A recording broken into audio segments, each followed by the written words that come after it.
Okay, in case you forgot, I've now put my cutter foot, and you can go back and review that petticoat cutter video to remember how to put that on and how to use it.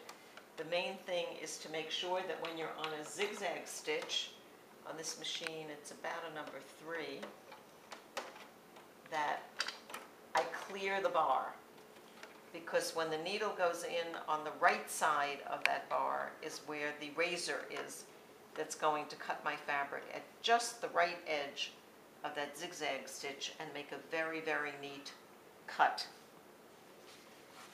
This was the balance of the fabric, this crepe de chine, this lovely crepe de chine that I used. And so what I'm going to do is, I don't even have to worry right now about whether or not I've made an incredibly straight edge, but I may try to straighten it up a little bit by cutting off. Oh, this side looks pretty straight. Okay, I'm going to start. So I've made a little cut on my fabric, and I'm going to get my fabric, my press-a-foot up, get my fabric underneath, press a foot down, and I'm going to start to make this row, and it will cut off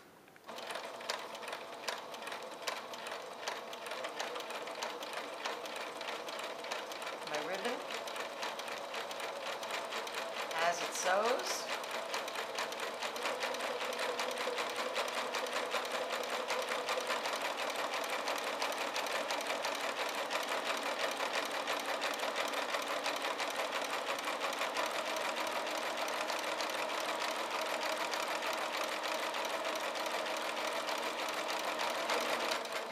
Right off.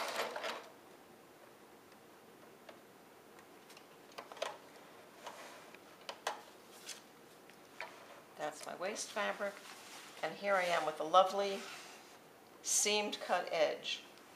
And now what I want to do is an inch in. Okay. So we thread our, there's your press-a-foot. Thread this lovely cutter. Make sure that the needle clears both sides of the bar. The fabric is underneath the bar.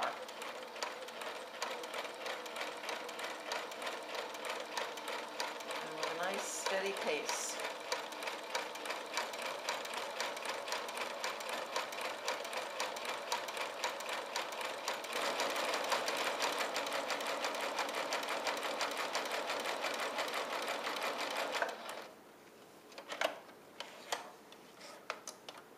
Okay.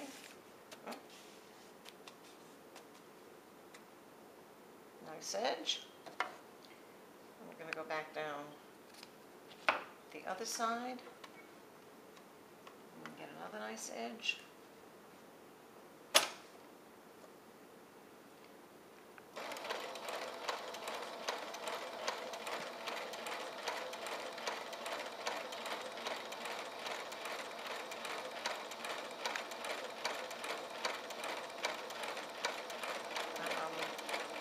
Judging, the cutter itself has a couple of little notches here.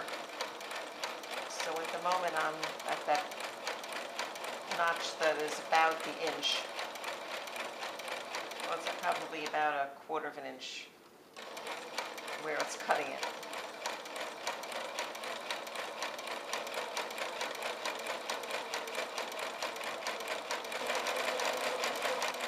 I think for me the trick is to try to keep a nice steady pace that's not too fast. When I start to get too fast on any of these, my thread tends to break, I lose a little bit of control. But again, I'm not a seamstress by profession, so this has all been a whole new experience for me. Learning to use the machine, learning to figure out how to make the pettiskirt, and working with all these different attachments. It's been a fun experience, but it's been a new one. I'm sure those of you that sew a lot will find it a lot easier because you won't have to be doing all of those things at the same time. But here I am with a lovely ribbon And then if I go back to my regular foot, okay, so I'm going back to just my regular foot, and I'm going to put a little zigzag edge. One side was the selvage, so I don't have to put an edge on that side. And on the other side, it's going to be that outside edge. I'm just going to put a little zigzag stitch.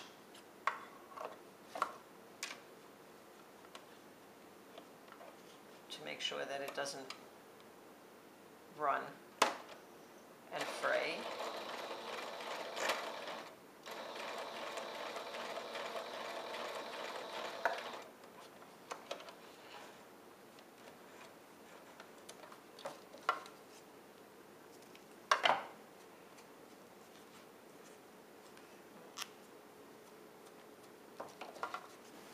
The next is we need to thread that channel that we made with elastic. So this is 3/4 inch elastic, and I like to use about, it's a 40-inch piece of satin, but I like to put in about 10 inches, 10 to 12 inches of elastic. So I've got a little bit of pull.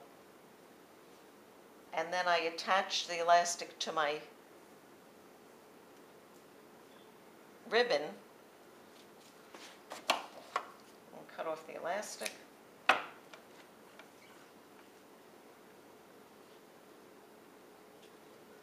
going to stitch my ribbon onto the elastic with a straight stitch, but going over it many times.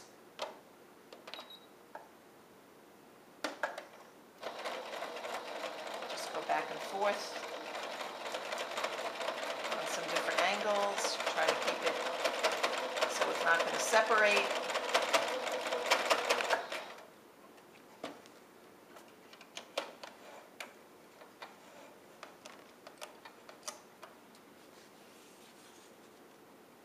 Okay, let's make sure that I put the shiny edge up on both sides.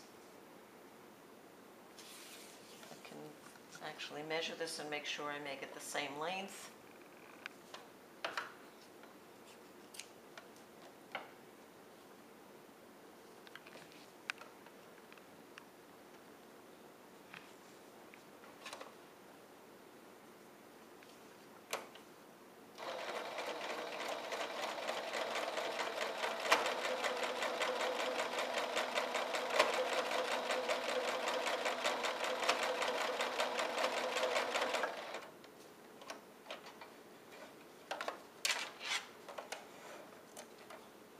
Okay, I have about 10 to 12 inches of the crepe de chine that I've made into my ribbon. I have about, in this case, I have about 11 inches of elastic, and I have another about 12 inches, 13 inches of the crepe de chine.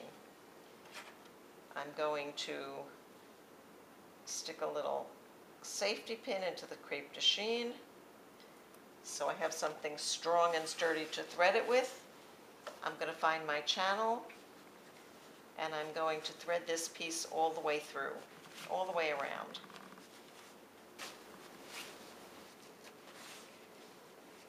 Here we are, almost around. Okay, so we're threading and shirring a little bit. But I want to show you the last of what I do in terms of sewing. And then there are some optional things that you can do. Okay, once I get this through, I hold the two ends of my ribbon together and I find the center.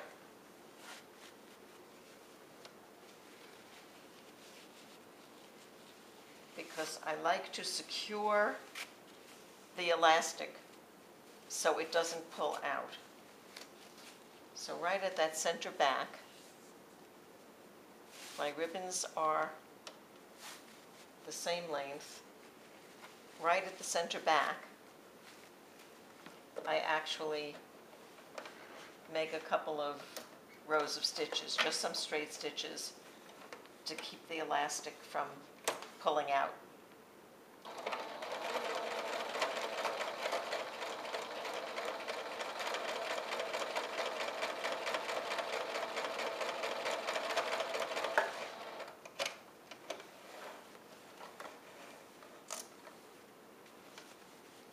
Okay, and now if I pull it, keeping my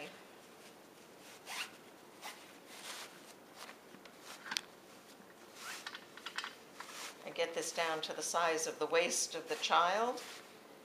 This is for about a 2 to a 5-year-old with a very adjustable waist. And I tie this into a very pretty little bow. I cut away the edges. All those loose threads will get cut away. And I make a lovely bow.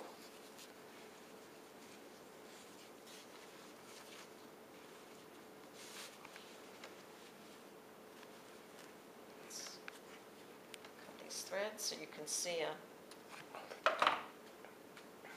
and then that's it. You've got your little pettiskirt all set to go and be worn by your favorite little girl, or be given as a gift, or be sold, or however you want to work it. I guess actually there are a few final little things. You want to cut the threads. Because we attached the chiffon in rounds, you are going to have an area where the round begins on this side. Let's get to where we began it. And one of the things that you can do right here where it began is you can thread a needle with that pink thread, which I'm going to do in a minute, and just tack it down at the two edges, where the ruffle meets and where the seam meets, and just put a little tack in so you hold that. The other option that you have as well here is you have this second piece of chiffon, or crepe de chine, excuse me, the crepe de chine, and you could also use your cutter foot and make a very nice, neat edge on this. Those are options. You know, you don't have to do it.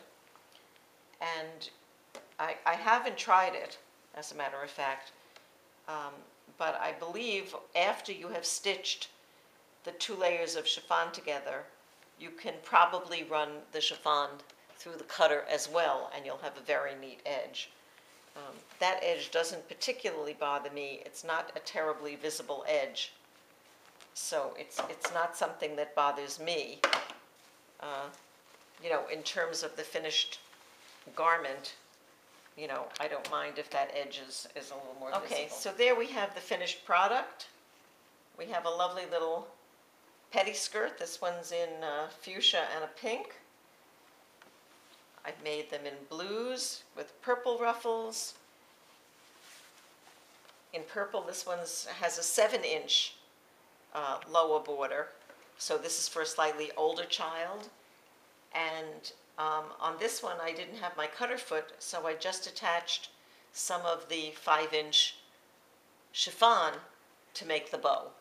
So you have an option of just attaching chiffon or actually making the ribbon to match.